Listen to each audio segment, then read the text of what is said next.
자, 오늘 우리에게 주시는 하나님 말씀은 요한복음 8장 31절 말씀부터 36절입니다. 요한복음 8장 31절로 36절을 저와 여러분이 교독하겠습니다.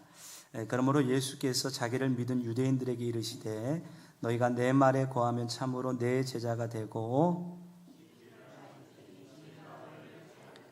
그들이 대답하되 우리가 아브라함의 자손이라 남의 종이 된 적이 없거늘 어찌하여 우리가 자유롭게 되리라 하느냐.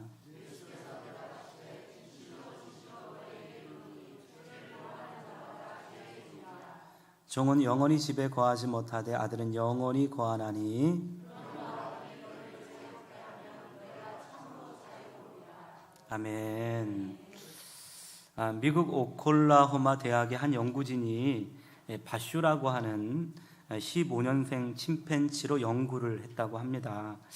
연구진은 침팬지 바슈와 대화하기 위해 140가지의 사인 랭귀지를 가르쳤는데, 바슈가 사인 랭귀지를 배우는 동안은 최고의 대접과 환경, 음식을 제공했다고 합니다. 연구진은 바슈가 이 단어들을 연결시켜 무엇인가 자기의 의사를 표현하기를 기대했는데요. 얼마 후 이 바슈가 배운 단어들을 연결해서 인간에게 처음으로 말을 했다고 합니다. 근데 그 첫 마디가 영어로는 Let me go 였다고 합니다. 즉 나를 놓아 달라 였다라는 것입니다. 이것이 의미하는 것은 바로 그 바슈가 자유를 원했다는 것입니다. 아무리 잘 먹이고 아무리 좋은 여건을 준다고 해도 이 동물에게 있어서도 자유가 중요했다는 것입니다. 심지어 동물에게도 이렇게 자유가 중요하다면 인간에게 자유가 얼마나 중요하겠습니까? 오늘 요한복음 8장 30절로 36절을 중심으로 진리가 너희를 자유롭게 하리라 라는 제목으로 하나님 말씀을 중고할 텐데요. 본문은 요한복음 8장 12절부터 시작되는 예수님의 6번째 강화의 핵심적인 주제를 다루고 있는데요. 이 핵심적인 주제는 요한복음 8장 12절에 있는 것처럼 예수께서 친히 나는 세상의 빛이다 라고 말씀하셨습니다. 이 예수님 말씀을 듣고 유대인들이 일부를 이해하고 또 예수님에 대해서 믿는 마음을 가졌다고 성경에 기록되고 있는데, 예수님은 이 예수님을 믿는 이들에게 한 가지를 더 추가해서 두 가지의 중요한 영적인 진리를 말씀하고 있는데, 첫 번째로는 참된 제자로서의 믿음이란 예수님의 말씀을 지식적으로 이해하거나 감정적으로 동의하는 수준을 넘어서서 의지적으로 말씀대로 살아가는 삶이 수반되어야 한다는 점이고, 두 번째는 죄에 노예된 인간들을 자유롭게 하는 참된 진리의 실체가 무엇인가라는 질문인데, 예수님을 통해서 죄에서 자유를 얻게 된다는 것입니다. 그러면 첫 번째는 그리스도의 제자가 되려면 말씀에 거해야 한다는 것입니다. 여러분 30절을 한번 보시면 이 말씀을 하시며 많은 사람이 믿더라. 31절에 보니까 자기를 믿는 유대인들에게 너희가 내 말에 거하면 참으로 내 제자가 되고 라고 말씀하고 있는데, 이때 30절에 이 말씀을 하시며 많은 사람이 믿었더라. 그러면 이 말씀은 뭐냐? 그럴 때 12절부터 29절의 내용을 의미한다는 것입니다. 12절에 보니까 나는 세상의 빛이니 나를 따르는 자는 어둠에 다니지 아니하고 생명의 빛을 얻으리라 이렇게 말씀하고 있습니다. 예수님께서는 예수님 자신이 세상에 온 참빛이라고 말씀하고 있는데, 우리는 지지난주 시간을 통해서 이 말씀의 의미를 묵상해 봤습니다. 이 말씀의 의미가 뭘까요? 예수님이 세상의 빛인데 이 빛은 모든 세상을 존재케 하는 근원적인 힘이고 창조의 에너지라는 거예요. 그래서 요한복음 1장 3절에 보면 예수님이 어떤 분이실까 이 말씀에 관해서 만물이 그로 말미암아 지은 바 되었으니 지은 것이 하나도 그가 없이는 된 것이 없느니라. 이 말씀은 예수님께서 세상에 빛이 되어 주셔서 세상 만물을 창조하는 창조주가 되시고, 햇빛이 없으면 세상이 존재할 수 없는 것처럼 이 예수님께서 세상을 보존하시고 유지해 가신다는 것입니다. 믿으시죠? 그리고 두 번째, 이 빛이 상징하는 바는 이 빛은 영적인 생명과 구원이면서, 그리고 완전한 진리이고 변치 않는 질서이면서, 불기둥과 또 구름기둥이 인도하는 것처럼 이 빛이 하나님의 사람들을 신실하게 인도하시는 하나님의 인도와 보호하심이 된다는 거예요. 그러므로 예수님이 내가 세상의 빛이라고 말씀하실 때 그 의미는 빛 대신 예수님만이 오직 항상 참 생명이시며 구원이 되신다는 점이고, 예수님만이 변치 않는 진리이시며 삶의 기준이 되신다는 것입니다. 그리고 이 예수님이 친히 불기둥이 되셔서 우리 인생을 올바른 길로 이끌어 가신다는 거예요. 그러므로 이 예수님을 따라가면 결코 실패하지 않고, 이 예수님을 따라가면 결코 낭망하지 아니하고 승리하게 될 줄로 믿습니다. 여러분, 정말 예수님을 빛으로 믿으십니까? 이러한 예수님의 자기 선언은 2000년 이 기독교 역사를 통해서 완전한 진리로 확증되었는데요. 왜냐 그러면 예수를 믿었던 사람들이 엄청나게 많은데, 이 예수를 믿었던 사람들이 한결같이 고백하는 것은 나는 예수님을 인격적으로 만나고 내 인생의 변화를 경험했다는 거예요. 근데 그 변화가 내가 예수님 믿기 전엔 빛이었는데 어둠으로 바뀌었다는 사람이 없다는 거예요. 예수님을 만나고 어두웠던 나의 인생이 빛으로 바뀌게 되었다는 거예요. 많은 크리스찬들의 간증을 여러분 들어보면 나는 예수님을 믿으면서 내 인생이 바뀌었다고 고백하고 있는 것입니다. 여기 계신 분들도 나는 예수님 만남으로 인생의 빛을 발견했다고 고백하게 되는 것입니다.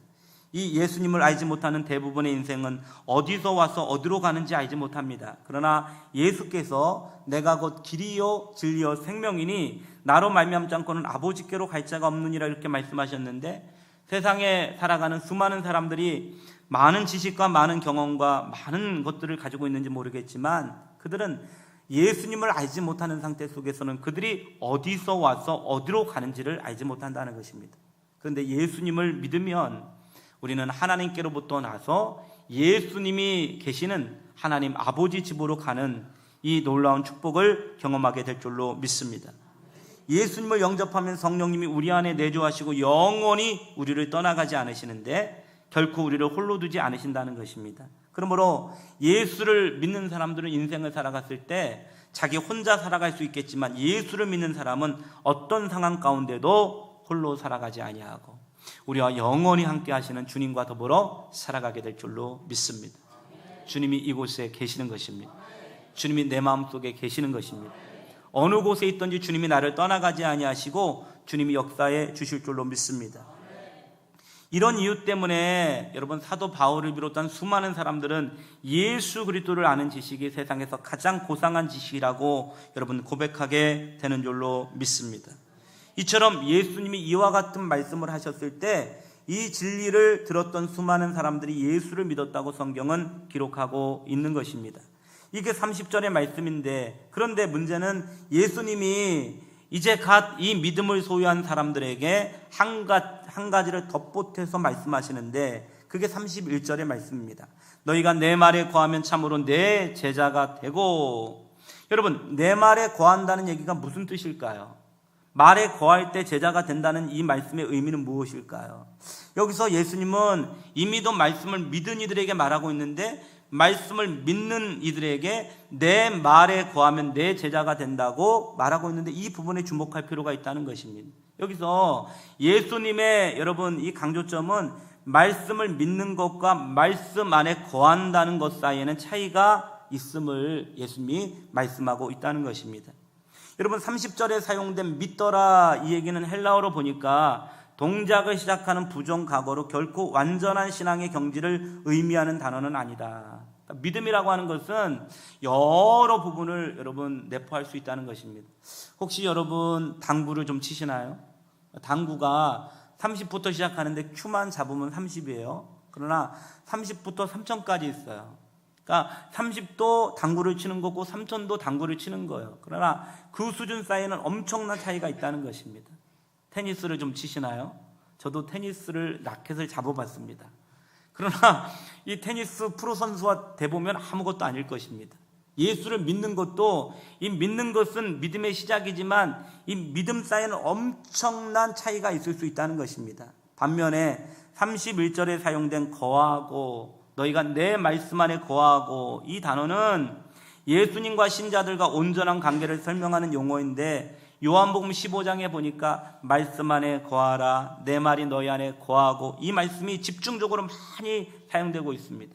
그러니 예수님은 오늘 이 본문을 통해서 말씀을 믿는다는 것들과 말씀 안에 거하는 것 사이에는 차이가 있음을 말하고 있습니다. 여러분, 말씀에 반응할 때 사람들이 세 가지 상황이 있을 수가 있습니다. 여러분 자신이 몇 번에 속하는지 한번 생각해 보세요. 1번은 인포메이션의 단계인데 정보의 단계입니다. 우리가 설교를 듣거나 또는 성경을 읽거나 그럴 때 이 말씀을 지적으로 이해하고 또는 정서적으로 감동하고 그런 단계가 있습니다. 아, 이게 그런 말씀이구나. 예수님이 생명의 빛이시구나. 예수님이 창조자구나. 어머, 예수님이 나를 위해 죽으셨구나. 그러면서 머리로 끄떡이고 가슴속으로 감동하는 단계예요. 할렐루야. 오늘 여러분 얼굴들이 막 감동하시는 얼굴이에요. 저도 감동했어요. 아멘. 오늘 너무 감사합니다. 감동했는데 이렇게 지식적으로 이해하거나 정서적으로 감동하는 단계는 이게 말씀이 이제 정보로 우리 가운데 임하게 되는 것입니다. 근데 두 번째 2번은 뭐냐 그러면 이것은 컨퍼메이션의 단계인데 내가 이해하고 감동하는 말씀을 확신하는 단계예요. 난 믿을 거야. 아멘. 믿습니다. 그리고 그렇게 살겠다고 결심합니다. 그래, 기도가 이렇게 중요한데 내일부터 기도할 거야. 예배가 이렇게 중요한데 공예배 드릴 거야. 전도를 그렇게 하나님이 원하신다는데 전도할 거야. 아멘이 한 번도 안 나오네요. 이게 바로 여러분 확신하는 단계 아니겠습니까? 그런데 성경은 여기가 끝이 아니라는 점을 말하고 있다는 것입니다. 즉 머릿속으로 말씀을 이해하거나 가슴으로 말씀에 감동을 받거나 의지적으로 그렇게 살겠다고 확신하고 결심하는 이 단계, 이것이 전부가 아니라는 거예요. 성경에 보면 트랜스포메이션의 단계가 있는데 이것은 이해나 감동이나 확신하는 단계를 넘어서서 이제는 내가 살겠어가 아니고 내 몸으로 말씀을 따라 나의 삶의 변화와 수정과 교정이 있는 삶의 변화됨을 표현하고 있다는 것입니다. 1번, 2번, 3번 아시겠죠? 그럼 여러분들은 1번일까요? 2번일까요? 3번일까요? 라고 질문하면 제가 정답을 알아요. 목사님, 어떤 거는 1번이고 어떤 거는 2번이고 어떤 거는 3번이고 6월달까지만 해도 3번이었는데 지금은 1번이고 지금은 그나마 알고 있는 말씀도 없어졌습니다. 뭐 여러 상황이 믿음이 빠졌다가 들어왔다가 믿음이 달처럼 커졌다가 적어졌다가 밀물처럼 왔다가 갔다가 하는데 하여튼 믿음을 갖게 되시기를 주 이름으로 축원합니다. 그러므로 오늘 이 성경에 이 유대인들이 예수를 믿었더라 그랬을 때 이 유대인들이 예수님의 이 진리에 대해서 믿었다는 것은 1번과 3번 사이 어떤 지점이겠지만 1번인지 2번인지 3번인지 알지 못해요. 그러나 예수님은 참 제자가 되려고 한다면 거해야 되는데 이 거한다라고 했을 때 말씀 안에 거한다는 얘기는 반드시 몇 번을 포함해야 될까요? 3번을 포함해야 된다는 거예요. 차이점을 이해가 되시나요? 1번, 2번, 3번 속에 어떤 것들이 있을 때 믿음이 있다 이렇게 얘기하지만 말씀 안에 거한다는 얘기는 말씀을 이해하고 감동받고 확신하고 결심할 뿐만 아니라 이 말씀대로 나의 손과 나의 발과, 할렐루야, 요즘은 다이어트에 대해서 모르시는 분이 없어요. 어떻게 하면 다 알아. 뭐 스쿼드를 어떻게, 플랭크를 어떻게 해야 되고, 뭐 원푸드 다이어트, 뭐 소고기 다이어트, 혈액형 다이어트, 엄청 다이어트가 많아요. 근데 실제로 다이어트를 하는 사람은 별로 없어요. 맨날 얘기가 나 오늘부터 이것만 먹고 다이어트 할 거야. 제가 어저께 신방 갔는데 또 저를 유혹하는 거 아니겠습니까? 그래서 내가 다이어트 하려고 그랬었는데 그것만 먹고 다이어트 하기로 했어. 그 집에 갔더니 애들이 치킨을 시켰더라고요. 그래서 그것만 먹고 다이어트 하기로 했어. 오늘부터 다이어트 할 건데 또 우리 여러분 셀이 너무 맛있는 걸 준비하면 또 점심만 먹고 다이어트 하려고 그래요. 그러니까 이 다이어트를 머릿속으로 알고 있고 정리하고 가슴속으로 다이어트 해야지, 그리고 내가 내일부터 해야지, 이것과 실제로 다이어트 한다는 것은 틀리다는 것입니다. 그러니까 예수님이 내 말씀 안에 거해라 그러면 내 참 제자가 되리라, 이 얘기는 말씀을 알고 있는 상태, 확신하는 상태가 아니고 말씀대로 내 삶, 내 바디가 움직여서 그 말씀대로 살아가는 삶의 모습이 있을 때, 그 삶의 모습이 나를 바꿀 때 이것이 말씀 안에 거한다는 것입니다. 여러분, 말씀 안에 거하시게 되기를 주님의 이름으로 축원합니다. 그러므로 이 말씀 안에 거하는 사람들의 삶에는 뭐가 있을까요? 반드시 변화가 있다는 거예요. 트랜스포메이션이 있다는 거예요. 그러니까 말씀 안에 진실로 거하는 사람들은 신앙생활을 해도 진짜 말씀 안에 거하는 사람들은 삶의 변화가 있는데 이 변화된 삶의 결과는 열매를 통해서 온전히 드러나게 된다는 것입니다. 그러므로 요한복음 15장 7절 8절에 그 유명한 말씀이 있죠. 너희가 내 안에 거하고 내 말이 너희 안에 거하면. 그죠? 그러니까 너희가 내 안에 거하고 내 말이 너희 안에 거한다는 얘기는 하나님 말씀이 우리의 머릿속이나 가슴속이 아니라 우리의 영속에 깊이 박히고 그리고 우리가 그 말씀을 따라서 살려고 막 부둥부둥 노력을 하면 그 말씀이 우리 삶 속에서 열매를 맺게 되는데 이 열매를 통해서 아버지가 영광을 받으신다는 것입니다. 여러분, 변화가 되면 무슨 열매가 맺을까요? 무엇이든지 원하는 대로 구하라 그리하면 이루리라 말씀하고 있습니다. 그러니까 이런 말씀 죄송하지만 저 기도했는데 기도에 응답이 없어요. 나 신앙생활하는데 삶의 변화가 없어요. 그런데 성경은 이게 전제 조건이 있어요. 너희가 내 안에 거하고 내 말이 너희 안에 거하면, 즉 말씀을 지식으로나 감수성이 아니고 말씀대로 내 삶을 정말 부딪혀서 하나님의 뜻대로 살려고 하는 삶의 모습이 있을 때 100% 기도의 응답이 있게 될 줄로 믿습니다. 그런가 하면 말씀이 우리 안에 거함으로 우리 삶이 변화가 되면 요한복음 12장 12절에 있는 것처럼 사랑의 열매를 맺게 됩니다. 말씀 안에 거하는데 사랑이 없을 수가 없어요. 하나님을 사랑하고 내 자신을 사랑하고 이웃을 사랑하게 되며 회개에 합당한 열매를 맺게 되어집니다. 그러므로 이전에 행하던 악한 일들을 버리게 되고 성령의 열매, 전도의 열매, 빛의 열매 등과 같은 내면의 변화와 외부적인 선한 영향력이란 열매를 맺게 되는 것입니다. 즉, 이 열매를 맺고 있다라고 하는 얘기는 내 삶이 변화됐다는 것들을 의미하게 되고 변화가 가능하려고 그러면 내가 하나님 말씀 안에 거하고 있어야 한다는 것입니다. 이 열매를 맺을 때 하나님 아버지께서 영광을 받으시고 우리가 예수님의 제자라고 하는 사실을 확증하게 되면서 이 열매를 보면 그 나무가 진정 어떤 나무인지를 알 수 있다는 것입니다. 마태복음 7장 17절 20절에 이런 말씀이 있죠. 이와 같이 좋은 나무마다 아름다운 열매를 맺고 못된 나무가 나쁜 열매를 맺나니 좋은 나무가 나쁜 열매를 맺을 수가 없고 못된 나무가 아름다운 열매를 맺을 수가 없느니라. 아름다운 열매를 맺지 아니하는 나무마다 찍어 불에 던져지느니라. 이러므로 그들의 열매로 그들을 알리라. 여러분, 누가 믿음이 좋은 사람일까요? 누가 말씀을 진실로 아는 사람일까요? 누가 성령 충만한 사람일까요? 이거는 논쟁할 필요가 없다는 거예요. 열매를 보면 그 사람의 나무됨을 알 수가 있고 그 나무됨은 말씀 안에 거하는 사람은 말씀이 원하시는 좋은 열매를 맺게 될 줄로 믿습니다. 여러분, 어떤 사람이 나그네가 이제 여행을 막 하는데요. 여행하고 이제 강을 건너가는데 배를 하나 탔다 그래요. 배 타는데 한참 지나가다 보니까 이 뱃사공이 노를 젓는데 이 노에 이상한 글귀가 쓰여져 있습니다. 한쪽에 보니까 믿음, 한쪽에 보니까 순종, 행함, 이런 글귀가 쓰여져 있는 것입니다. 그래서 이 나그네가 자기도 교회를 다니는데 믿음과 행함이 있으니까 이게 많이 들어본 얘기 아닙니까? 물어봤대요. 혹시 선생님, 저 노예 행함이나 믿음이 이렇게 적혀져 있는데 무슨 뜻이 있습니까? 그랬더니 이 뱃사공이 이렇게 얘기했습니다. 실은 제가 지금까지 교회를 어린 시절부터 오래 다녔습니다. 설교도 듣고 성경도 꽤 읽었는데 저의 삶이 아무런 열매를 맺지 못하고 왔습니다.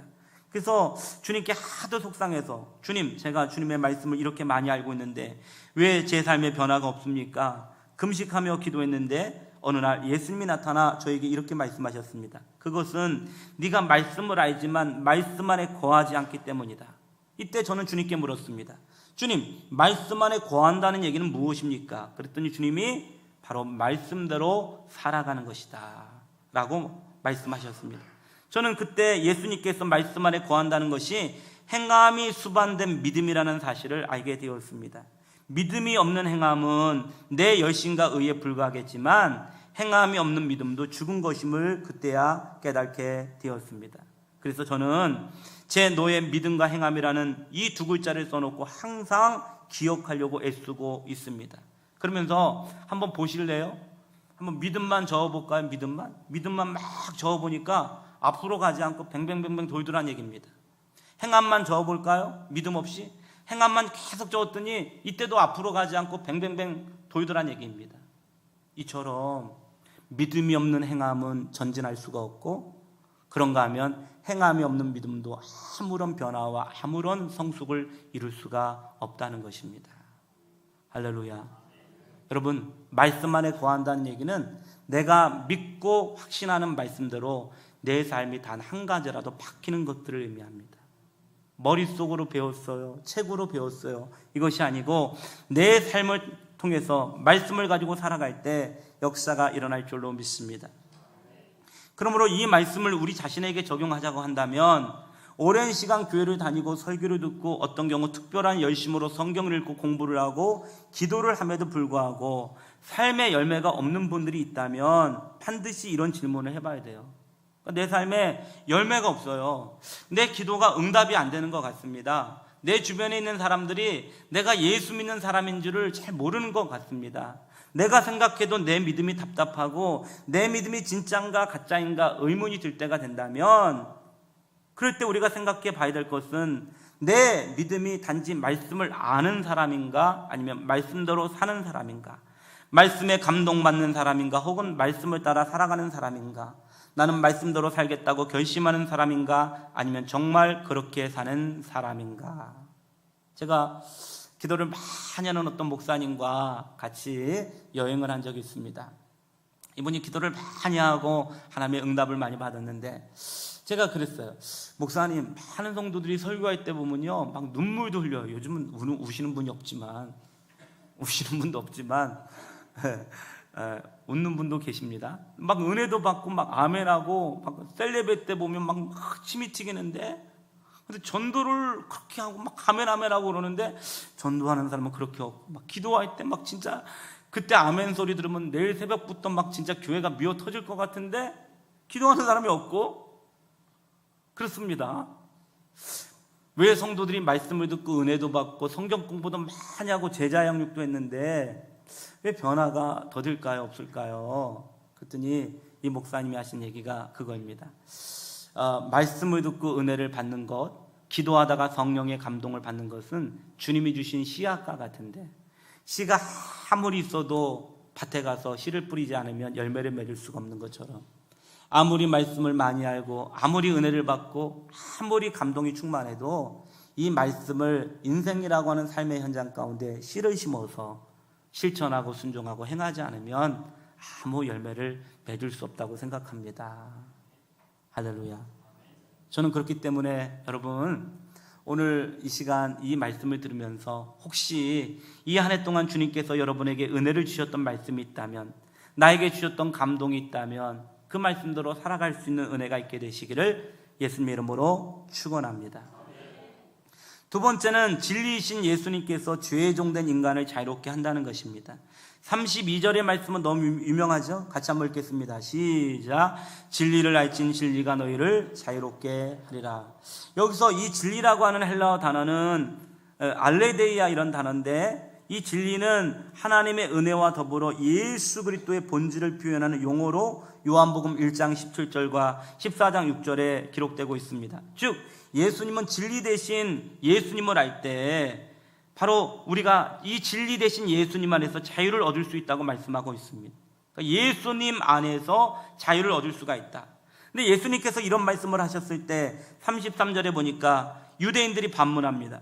우리가 아브라함의 자손이라 남의 종된 적이 없거늘 어찌하여 우리가 자유롭게 되리라고 하느냐라고 반문합니다. 과연 예수님은 어떤 맥락에서 자유라는 단어를 사용하신 것일까요? 그 힌트가 34절에 나오는데, 34절에 보니까 죄를 범하는 자마다 죄의 종이니라 라고 말씀하고 있습니다. 예수님은 인간을 진정 속박하고 노예로 조종하는 것은 인간 안에 죄임을 지적하고 있다는 거예요. 그러니까 오늘 자유가 필요한 이 영역, 이 유대인들에게나 우리에게나 자유가 필요한 이 영역이 바로 죄의 종되었던 우리 삶이 이 자유가 필요하다는 것입니다. 성경에 보면 모든 사람이 다 죄인이라는 것입니다. 모든 사람이 죄인이기 때문에 하나님의 영광에 이르지 못하는데, 로마서 6장에 가보니까 이 죄에게 여러분 종노릇하면서 죄의 지배를 받고 있는 사람들의 모습을 설명하는데, 12절에 죄가 너희 몸을 지배하지 못하게 하여 라는 말씀을 하고 있습니다. 죄가 우리 몸을 지배할 수가 있다는 것입니다. 14절에 죄가 너희를 주장하지 못하리니 이는 너희가 법 아래 있지 아니하고 은혜 아래에 있습니다. 16절에 너희 자신을 종으로 내주고 누구에게 순종하든지 그 순종함을 받는 자의 종이 되는 줄을 너희가 알지 못하느냐? 혹시 죄의 종으로 사망에 이르고 혹은 순종의 종으로 의에 이르느니라. 우리가 오늘 예수님을 모시고 살아가지만 여러분, 이 예수님 모시고 살아가도 우리가 죄를 짓고 살아가기 시작하면 죄의 종이 된다는 것입니다. 그런가 하면 모든 인간들은 예수님이 없기 때문에 이 죄를 해결할 수가 없다는 것입니다. 그런데 성경 말씀을 보니까 이 죄의 삭은 사망이라고 말하는데, 이 사망이란 단지 목숨이 끊어지는 사망뿐만 아니라 영적인 사망과 육적인 사망과 영원한 사망이라는 3단계 사망을 포함하고 있다는 것입니다. 인간은 주인이고 죄의 지배를 받게 되어지고 이 죄의 삭은 사망이기 때문에 인간은 이 죄의 문제를 극복할 수 없다고 한다면 영원한 여러분 억압과 종노릇 가운데 있을 수밖에 없다는 것입니다. 그렇다면 이 인간이 이 죄에서 어떻게 자유로울 수가 있을 것인가? 그럴 때 인간의 방법과 노력으로는 아니 된다는 것입니다. 바로 진리가 되시는 예수님 안에서 인간이 자유를 얻을 수가 있다는 것입니다. 예수님이 하나님의 아들이신데 죄 없으신 성자께서 이 세상에 오셔서 모든 죄인의 의가 되시기 위해 십자가에서 대속물이 되셨는데, 예수님은 하나님 편에서나 인간 편 모두에서 의가 되신다는 것입니다. 그러므로 로마서 3장에 보니까 9절에 그러면 어떠하냐? 우리는 나으냐? 결코 아니라 유대인이나 헬라인이나 다 죄 아래 있다고 우리가 이미 선언하였느니라. 로마서 3장은 이 세상을 살아가는 모든 사람이 유대인이든 헬라인이든 이방인이든 목사든 성도든 할 것 없이 모두 죄 아래 있다고 선언하고 있습니다. 그러므로 3장 10절에 기록된 바 의인은 없나니 하나도 없으며 하나님 앞에서 누구도 죄에서 자유로울 수 없다고 말하고 있는 것입니다. 근데 20절에 보니까 그러므로 율법의 행위로 그의 앞에 의롭다 하심을 얻을 육체가 없나니 율법으로는 죄를 깨달음이니라 라고 말씀하고 있습니다. 율법을 가지고 인간이 죄를 극복하려고 노력하지만 이 율법을 가지고는 누구도 죄를 극복할 길이 없고, 오히려 율법을 지키려고 하면 할수록 율법을 지킬 수 없는 나를 발견하면서 내 죄인임을 더욱더 강하게 인식하게 된다는 것입니다. 21절에 보니까 이제는 율법에 하나님의 한 의가 나타났는데 율법과 선지자들에게 증거를 받은 것이라고 말하고 있습니다. 율법이 아닌 또 다른 의가 나타났다는 것입니다. 그게 뭘까요? 22절에 보니까 곧 예수 그리스도를 믿음으로 말미암아 모든 믿는 자에게 미치는 하나님의 의인이 차별이 없느니라. 예수 그리스도를 예수 그리스도를 믿는 믿음으로 말미암아 주시는 하나님의 한 의가 있다는 것입니다. 자, 이제 죄의 종으로부터 해방되는 과정을 설명해 보시면 로마서 3장 23절에 모든 사람이 죄를 범하였으며 하나님의 영광에 이르지 못했는데, 24절에 그리스도 예수 안에 있는 속량으로 말미암아 하나님의 은혜로 값없이 의롭다 하심을 얻은 자 되었느니라. 25절에 보니까 이 예수를 하나님이 그의 피로써 믿음으로 말미암는 화목제물로 세우셨으니 이는 하나님께서 길이 참으시는 중에 전에 지은 죄를 간과하심으로 자기의 의로우심을 나타내려 하심이니라. 그러니 인간은 모두 죄인인데 인간의 방법과 노력으로는 이 죄를 해결할 수가 없고 영원히 죄의 속박을 받고 죄로 인하여 죽을 수밖에 없는데, 바로 하나님이신 예수 그리스도께서 이 땅에 오심으로 십자가에 못 박혀 죽으심으로 그 예수를 믿는 자에게 의롭게 해 주신다는 거예요. 그러므로 예수를 믿으면 죄에서 자유함을 얻습니다. 저는 우리 교회에 얼마 동안 참석하셨던 선불교에서 오랜 시간 동안 여러분 막 참선을 하고 명상을 하고 요가를 했던 분이, 그가 30년 동안 죄를 해결하려고 그렇게 노력을 했대요. 막 묵상도 해보고 밥도 굶어보고 기도도 해보고 그랬는데 아무리 노력해도 죄를 해결할 수가 없었대요. 그 순간순간은 죄를 해결한 것 같지만 또다시 마음속에 있는 욕망과 죄와 죄책감을 극복할 수가 없었대요. 근데 교회를 와보니까 너무 간단하더래요. 의와 죄의 기준이 되시는 예수님이 너는 의인이라고 말씀하셨대요. 할렐루야. 예수님이 그렇게 말씀하셨는데 그를 믿음으로 받아들이니까 나는 죄인이지만 주님이 나를 의롭다 하셨기 때문에 내가 의로워졌다는 사실을 믿게 되니 마음속에 자유를 얻었다는 것입니다. 여러분, 예수를 믿지 않는 사람은 이 죄책감으로 인해서 인생이 영원한 속박 가운데 있게 된다는 것입니다. 그러므로 이 예수님을 통해서 죄의 자유를 얻어 하나님 앞에 의롭다 하심을 받았기에 하나님과 화평을 누리게 되는데, 로마서 5장 1절로 2절에 보니까 그러므로 우리가 믿음으로 의롭다 하심을 받았으니 우리 주 예수 그리스도로 말미암아 하나님과 화평을 누리자. 또한 그런 말미암아 우리가 믿음으로서 있는 이 은혜에 들어감을 얻었으며 하나님의 영광을 바라고 즐거워하느니라.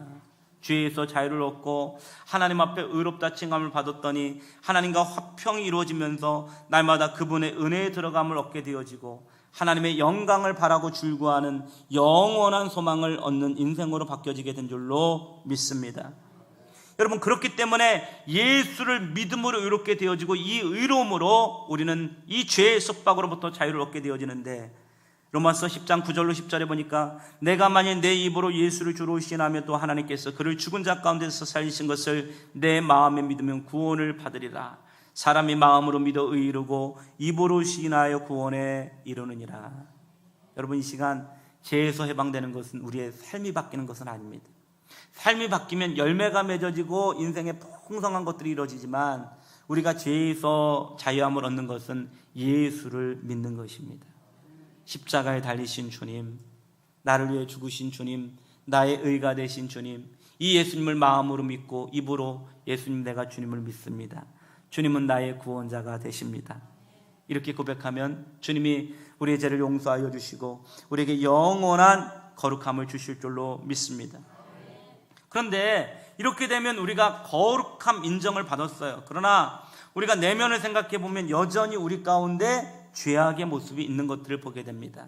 즉 신분적인 이 의인으로부터 실제적인 의인으로 바뀌어지는 것은 성령의 내주와 도우심으로 말씀 안에 거함으로 죄의 노예가 아닌 그리스도의 종이요 의의 종으로 살게 된다는 것입니다. 로마서 6장 17절로 21절에 보니까 하나님께 감사하리로다. 너희가 본래 죄의 종이었더니 너희에게 전하여 준 바 교훈의 본을 마음으로 순종하여 죄로부터 해방되어 의에게 종이 되었느니라. 너희 육신이 연약함으로 내가 사람의 예대로 말하지 아니하노니 전에 너희가 너희 지체를 부정과 불법에 내주어 불법에 이른 것 같이 이제는 너희 지체를 의에게 종으로 내주어 거룩함에 이르라. 너희 죄의 종이 되었을 때에는 의에 대하여 자유로웠느니라. 너희가 그때 무슨 열매를 얻었느냐? 이제는 너희가 그 일을 부끄러워하나니 이는 그 마지막이 사망입니다.